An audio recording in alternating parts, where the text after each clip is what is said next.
নমস্কার সবাইকে, স্বাগত জানাই মন খুলে আড্ডা উইথ অঙ্কিতার আরেকটা ব্লগে। আজকে সকাল সকাল একটু বাগানের দিকটায় হাঁটতে এসেছিলাম। আমাদের বাগানে বেশ অনেক গাছ আছে। আর এই লঙ্কা গাছটায় দেখুন কত লঙ্কা হয়েছে, একবারে ভরে গেছে, দেখে মনটা ভরে গেল। এবছর আর লঙ্কা কিনতে হবে না। আর সাথে সাথে দেখুন বেরিয়েছি যেই দেখা করতে চলে এসছে আমার সঙ্গে আমাদের লুল্লু সোনা। ও আমাদের এখানেই জন্মেছে আর ছোট থেকে আমাদের কাছেই মানুষ। ওর আরো ২-৩টে ভাই বোন ছিল, কিন্তু তারা মারা গেছে। ও একাই আছে আর আমাদের এখানেই থাকে। দেখি আমার ছোটটাকে খুঁজে পাচ্ছি না, ছোটটা কোথায় গেছে, ওকেও ডাকছি না, অনেক ডেকেও ওকে পেলাম না। চলুন ঘরে গিয়ে একটু ফ্রেশ হয়ে নেওয়া যাক। দাঁড়ান দেখি কি বলছে। কি হয়েছে? চলো একটা জায়গা দিয়ে ঘুরিয়ে নিয়ে আসি। কোথায়? চলো না, আগে চলো দেখি যাই। ঠিক আছে। বেরিয়ে তো পড়লাম ওর কথা শুনে, আর বেশ ভালো লাগছে, কিন্তু জানেন যে পরিমাণে ঠান্ডা হাওয়া দিচ্ছিল, একটা ভুল হয়ে গেল। যদি একটা পাতলা স্কার্ফ নিয়ে আসতাম ভীষণ ভালো করতাম। পুজোতে এমনিতেই রাত জেগে কোল্ড ড্রিঙ্কস খেয়ে আইসক্রিম খেয়ে একদম গলার অবস্থা খারাপ হয়ে গেছে। এবার যদি কানে যন্ত্রণা হয় তাহলে বড্ড বিপদ। সকালবেলায় আকাশটা দেখতে কি দারুণ লাগে। মা চলে গেছে ১ বছরের অপেক্ষা দিয়ে ঠিকই, কিন্তু শরতের আকাশে কিন্তু এখনো সেই মেঘ ভর্তি হয়ে আছে। এই কিছুদিন আগে অব্দি ওই রাস্তাগুলো দিয়ে হেঁটে বেড়ানো মুশকিল ছিল। গাড়ি বাইক তো ছেড়ে দিন, সেগুলো ছিল নো এন্ট্রি। আর দেখুন দেখতে দেখতে আজকে প্যান্ডেল খোলা হয়ে যাচ্ছে, বাস খোলা হয়ে যাচ্ছে। পুজোর পরে এগুলো দেখলে বড্ড মন খারাপ হয়ে যায়। কত স্টল বসেছিল, কত লোকজনের ভিড়, কত কারিগর কত কষ্ট করে এই প্যান্ডেল বানিয়েছে। আর আজকে দেখুন এই প্যান্ডেল খোলারও দিন চলে এলো। সত্যি মনটা খুব ভারাক্রান্ত হয়। হ্যাঁ, ঠিকই গেস করেছিলাম, ও আমাকে নিয়ে এই পরোটার দোকানে এসছে।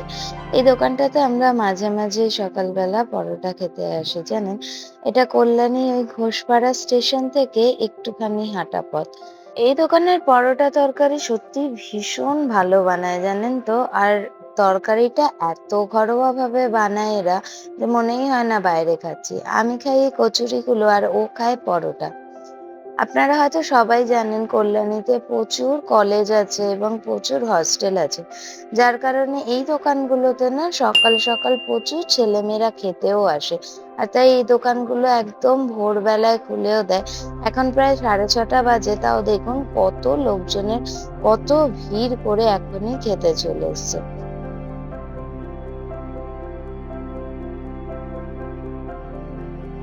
চলে এসেছি আমরা বাড়িতে ফেরত, আর দেখুন সাথে সাথে গোলু সোনাও চলে এসছে। যারা আমাকে ফেসবুকে ফলো করেন বা ফেসবুক থেকে আমাকে দেখছেন, তারা হয়তো জানেন গোলুকে আমি ছোট থেকে মানুষ করেছি। ওকে আমি স্টেশনের কাছে কুড়িয়ে পেয়েছিলাম, আর তখন থেকে ওকে একদম আমি আমার কাছে মানুষ করেছি। মানুষ করলে হবে কি, ও হচ্ছে বাবা পাগল, বাবাকে পেলে আর কিচ্ছু চায় না। মায়ের কাছে সারাদিন থাকবে, খাবে, ঘুমাবে, সবকিছু করবে, কিন্তু বাবা যখনই ডাকবে বা বাবাকে যখনই দেখবে তখন আর মাকেও চিনতে পারে না, ভুলে পালিয়ে যায়। চলুন এবার তাহলে ঘরের কাজ আরম্ভ করি। আমি পুজোতে প্রচুর জামা কাপড় জমে গেছিল, আস্তে আস্তে ২-৩ দিন ধরে দিয়ে দিয়ে কাচ্ছি জামা কাপড়গুলো। এখানে মেশিনে আমি জামা কাপড়গুলো দিয়ে এবার আস্তে আস্তে সমস্ত ঘরের কাজ করব। তারপরে আমার স্টুডেন্টরাও আসবে। এখানে আমি রেডি হয়ে গেছি শাড়ি পরে, হালকা পাতলা সাজুগুজু করে ক্লাসের জন্য। আজকে স্টুডেন্টরা আসবে সার্টিফিকেট নিতে। তো চলুন যাওয়া যাক। কাজ শেষ করে এসে বেশ অনেকক্ষণ রেস্ট নিয়ে নিয়েছি, আর এবার একটু চা বানিয়ে খাবো। যদিও আজকে অনেক কাপ চা খাওয়া হয়ে গেছে জানেন, কিন্তু ওই যে সন্ধ্যেবেলার চা খাওয়ার যে অভ্যেসটা, এই অভ্যেসটা তো ছাড়া যায় না। মনে হয় কি একটা করিনি, কি একটা যেন খাইনি। তো ওই জন্য অল্প করে নিজের জন্য একটু চা বানিয়ে নিচ্ছি। ওকেও ডাকতে গেছিলাম স্টুডিওতে, কিন্তু দেখলাম ভেতর থেকে স্টুডিও লক করা, হয়তো কোনো দরকারি কাজ করছে, তাই আর ডিস্টার্ব করলাম না। অল্প করে একটু চা বানিয়ে নিলাম, যদি খায় তো ওর জন্য চাপা দিয়ে রেখে দেবো। এসে যদি খায় তাহলে গরম করে দেবো একটুখানি। চলুন তাহলে চাটা নিয়ে একটুখানি বসা যাক। চলুন রাত্তিরের রান্নাটা চাপিয়ে দিয়েছি, প্রায় এখন বাজে 9:30 মতন। আজকে না রাত্রিবেলা প্লেন কাতলা মাছের ঝোল আর ভাত করব। এখানে কাতলা মাছ আর আলু ভেজে রেখেছি। কড়াইতে তেল দিয়ে পাঁচফোড়ন দিয়ে পেঁয়াজ আর টমেটোটাকেও ভালো করে ভেজে রেখে দিয়েছি। তার মধ্যে রসুন বাটা, আদা বাটা আর লঙ্কা বাটা একসঙ্গে মিক্সিতে পেস্ট করে দিয়ে ভালো করে নাড়িয়ে চাড়িয়ে নিচ্ছি। এবার এটাতে একটুখানি নুন, লঙ্কার গুঁড়ো, হলুদ গুঁড়ো, চিনি দিয়ে ভালো করে কষিয়ে নিচ্ছি। জানেন তো, আগে না আমি একদম ঝাল খেতে পারতাম না, কিন্তু এখন আমি বেশ ঝাল খাওয়া শিখে গেছি। এখন বরঞ্চ এই মাছ মাংস এই জাতীয় খাবারগুলো ঝাল না হলে মনে হয় না যে ভালো হয়েছে। চলুন, কথা বলতে বলতে মশলা দিয়ে তেল ছেড়ে দিয়েছে, এবার মাছ ভাজা আর আলু ভাজাগুলোকে দিয়ে দিই কষানোর জন্য। মাছ আর আলুটাকে একটু হালকা করে কষিয়ে নেব। মাছ তো আপনারা জানেন বেশি নাড়ানো যায় না, না হলে কিন্তু মাছটা ভেঙে যাবে। দিয়ে দিচ্ছি এবার পরিমাণ মতন জল, অনেক বেশি ঝোল ঝোল করবো না, একটু মাখা মাখাই থাকবে। এবার এতে দিয়ে দিয়েছি আমি ধনেপাতা কুচি। আমাদের বাড়িতে মাছের ঝোল হলে যদি মাছে ধনেপাতা না দিই, তাহলে আমার বরের মানে হিমাদ্রি সেই মাছ একদম ভালোবাসে না। আর ধনেপাতার গন্ধ কিন্তু মাছের সঙ্গে ভীষণই ভালো যায়, তাই না?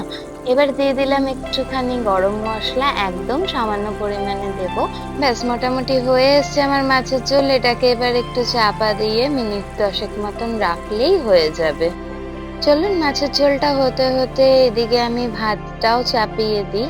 মিনিট 20 মতন সময় লাগবে ভাতটা হতে, আর মাছের ঝোলটাই 10 মিনিট মতন। ততক্ষণে ওকে একবার বলে আসি যে খাবারটা প্রায় হয়ে এসছে। আগে দিয়ে না বলে আসলে ওই ভাত বেড়ে রেখে দিতে আমার একদম ভাল লাগে না। আর মানুষটাও সেই কখন খেয়েছে, তারও খিদে পেয়েছে। তো চলুন একবার বলে দেখি কতক্ষণ লাগবে। কি গো, আর কতক্ষণ লাগবে? এই তো রান্না হয়ে এসছে। হয়ে গেছে, আর একটুখানি বাকি আছে। ঠিক হয়ে গেলে আছে। ডাক দাও আমাকে। রান্না হতে আর 10 মিনিট মতন লাগবে। ঠিক আছে। ঠিক আছে, হয়ে গেলে ডাক দাও আমাকে।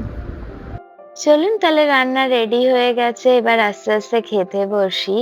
আর ব্লগটাকেও এখানেই শেষ করছি।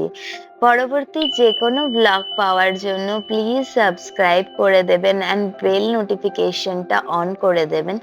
ভালো লাগলে অবশ্যই একটা লাইক করবেন এবং কমেন্ট করে জানাবেন কেমন লাগলো আপনাদের এই ব্লগটা। বন্ধুদের সাথে শেয়ার করে দেবেন আমার এই ব্লগটা, যাতে তারাও আমার এই পরিবারে এসে যুক্ত হতে পারে। চলুন, সবাই ভালোভাবে থাকবেন, সাবধানে থাকবেন। আপনাদের সঙ্গে দেখা হচ্ছে খুব তাড়াতাড়ি।